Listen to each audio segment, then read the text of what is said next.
শীতের তুষারকে ঘিরে চীনে গড়ে উঠেছে হাজার কোটির বিশাল ব্যবসা।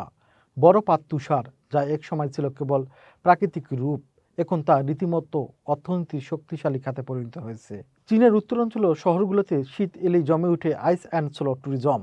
হারবিনের বিখ্যাত আইস ফেস্টিভ্যাল থেকে শুরু করে কৃত্রিম তুষার দিয়ে তৈরি স্কি রিসর্ট, সবখানে উপচে পড়ছে পর্যটক। সরকারি পরিকল্পনা অনুযায়ী তুষার ভিত্তিক ক্রীড়া, বিনোদন ও পর্যটক ঘিরে তৈরি হয়েছে হাজার হাজার কর্মসংস্থান। স্থানীয় হোটেল, পরিবহন, রেস্টুরেন্ট থেকে শুরু করে প্রযুক্তি নির্ভর কৃত্রিম তুষার উৎপাদন, সব মিলিয়ে ঘুরছে হাজার কোটির বাজার। বিশেষজ্ঞদের মতে শীতকালীন অলিম্পিকের পর চীন এই খাতকে আরও বাণিজ্যিকভাবে বিস্তৃত করছে। ফলে বরফ এখন আর শীতের প্রতীক নয়, এটি চীনের নতুন অর্থনৈতিক সম্ভাবনার নাম। তুষারকে কাজে লাগিয়ে চীন দেখিয়ে দিচ্ছে প্রাকৃতিক বৈচিত্র্য কিভাবে রূপ নিতে পারে লাভজনক শিল্পে।